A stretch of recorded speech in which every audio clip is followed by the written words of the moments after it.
Sánchez, ponente de este proyecto de ley que está en primer debate. Esta ley resuelve problemas y nudos críticos y laberintos que vienen viviendo las familias de víctimas cuando sucede un hecho lamentable como es el femicidio, destacó la legisladora. En este momento escuchamos la intervención de la legisladora Daliana Pazley.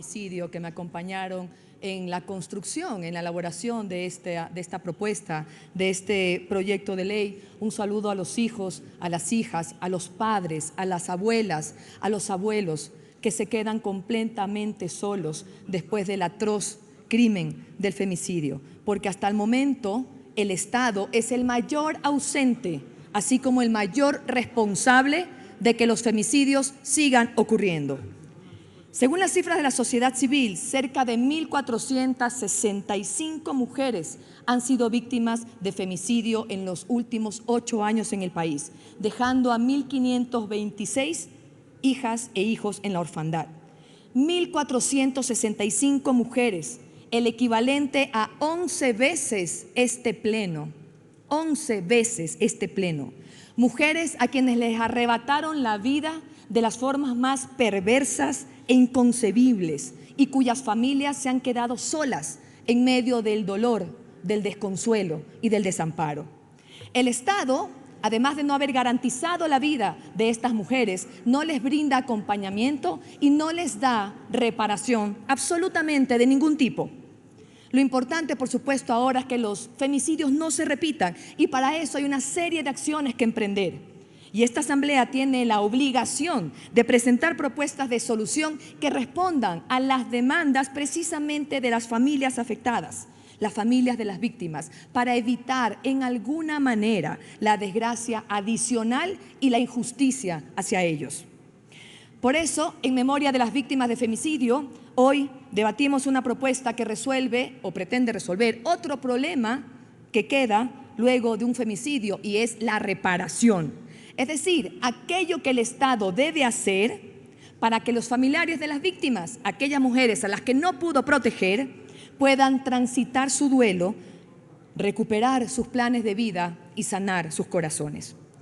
Esta ley orgánica de contención, acompañamiento y reparación transformadora e integral para hijas, hijos, madres y padres y demás familiares de víctimas de femicidio es una propuesta que se trabajó durante 2 años con levantamiento de datos desde la academia, con familiares de las víctimas, con organizaciones de la sociedad civil. Por supuesto, se revisaron las sentencias por femicidios de la justicia ecuatoriana. Cuando me preguntan qué he hecho como asambleísta para resolver esta dura realidad, respondo que he impulsado normativas, una ley nacional y una ordenanza cantonal, ambas vigentes. Y por supuesto fiscalización al Ejecutivo como el poder encargado de ejecutar las leyes. Y resulta que tenemos un Estado, gobierno que no prioriza la vida de las mujeres y esto se evidencia al no asignar el presupuesto necesario y el presupuesto que asigna al no ejecutarlo. Tenemos una ley para prevenir y erradicar la violencia contra las mujeres del 2018 y la cifra, de acuerdo a la Fiscalía en violencia contra las mujeres, ha aumentado. Ahora son 7 de cada 10 mujeres las que son víctimas de violencia. Cuando expedimos la ley para prevenir y erradicar la violencia contra las mujeres en 2018, una mujer era brutalmente asesinada cada 33 horas. Hoy, 5 años después, una mujer es brutalmente asesinada cada 28 horas. La masacre continúa porque al gobierno no le interesa, no se involucra. En 2018 la cifra de femicidios llegó a 88 y ha ido incrementando inmisericordiamente. 2022 son 332 femicidios, como ya lo dijo la colega asambleísta Sofía Sánchez. La realidad de las familias ante un femicidio es que no reciben verdadera reparación aun cuando se cuenta con una sentencia. Para los jueces, la indemnización, cuya fórmula se desconoce, es la reparación.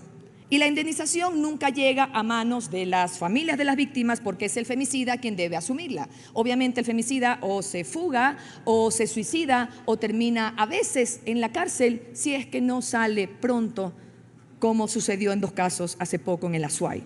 La realidad de las familias de o ante un femicidio es que no reciben el bono para niñas, niños y adolescentes en situación de orfandad, porque el MIES no ejecuta el presupuesto asignado. Lo cierto es que este bono tan solo llega al 8.3% de los beneficiarios. No existe ni siquiera un registro de las hijas y los hijos en situación de orfandad de víctimas de femicidio.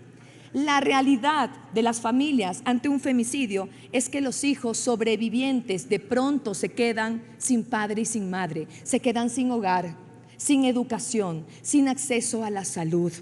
Son las abuelas las que se quedan asumiendo la crianza de sus nietos. Por estas duras realidades de las familias ante un femicidio, este proyecto de ley nace como una propuesta de solución que contempla contención y acompañamiento a las familias de las víctimas. A partir del hecho violento, las autoridades tienen la obligación de establecer una guía de procedimientos, de entregar información oficial. Como mecanismos de reparación integral se establece la obligación de que la Fiscalía General del Estado, en el momento del levantamiento del cadáver, investigue y categorice como femicidio cualquier muerte violenta de mujeres y de niñas, incluido el suicidio. Por sugerencia del Consejo de la Judicatura, se delimitó el proyecto de ley al tipo penal femicidio, eliminando otras muertes violentas, con la certeza, con la esperanza, porque en este país ni con una ley tenemos certezas, con la esperanza de que la Fiscalía y la Policía Nacional en sus investigaciones apliquen enfoque de género. Este proyecto eleva a ley nacional el decreto que establece el bono para niñas y niños en situación de orfandad para que se garantice su entrega y, por supuesto, crea el registro hoy inexistente. Contempla becas de educación básica y educación superior. Contempla acceso a vivienda, atención de salud y psicológica, acciones afirmativas para la inclusión laboral de los hijos e hijas mayores de 18 años y para los familiares que se quedan a cargo de niñas, niñas y adolescentes. En cuanto a la reparación simbólica, como un importante mecanismo para que la sociedad que también siente el dolor pueda superarlo sin olvidarlo, para que no vuelva a repetirse. La ley establece el 3 de agosto como día para recordar y conmemorar a las víctimas de femicidio y obliga al Estado a levantar un monumento en su memoria. También establece algo muy importante, directrices de obligatorio cumplimiento que deberán aplicar las juezas y los jueces en las sentencias, que les permita superar esa limitada y cruel confusión que tienen entre indemnización económica y reparación integral. Esta ley, por cierto, no incrementa el presupuesto general del Estado. Son servicios públicos ya existentes. Lo que garantiza es que se prioricen para estas familias que tanto lo necesitan. Este proyecto de ley pretende dar voz a las familias que se quedan a su suerte luego de un atroz femicidio. Es momento de que la solidaridad con las víctimas se convierta en eficiencia y que esa eficiencia se traduzca en justicia, porque hay una realidad que hoy nos sobrepasa. El acceso a la justicia y a la reparación hoy no existe para las mujeres y sus familias. Aprovecho que me queda un minuto, señor presidente, para hacer una crítica constructiva. Veo con preocupación, y debo decirlo, el informe de la comisión por su abrumadora cantidad de errores de redacción. Errores de fondo y de forma, como por ejemplo, aparecen textos que fueron eliminados en las mesas técnicas, textos del proyecto original que fueron aprobados y acordados no están, sin mencionar errores en los considerandos, en matrices que no deberían estar en una normativa. También lamento mucho que la comisión tenga un manejo poco idóneo para un espacio democrático y participativo como debe ser la Asamblea Nacional y que ha impedido en muchos casos el debate de ideas, la exposición de propuestas entre las instituciones, los especialistas e incluso algunos miembros de la comisión que han sabido reclamar de manera oportuna.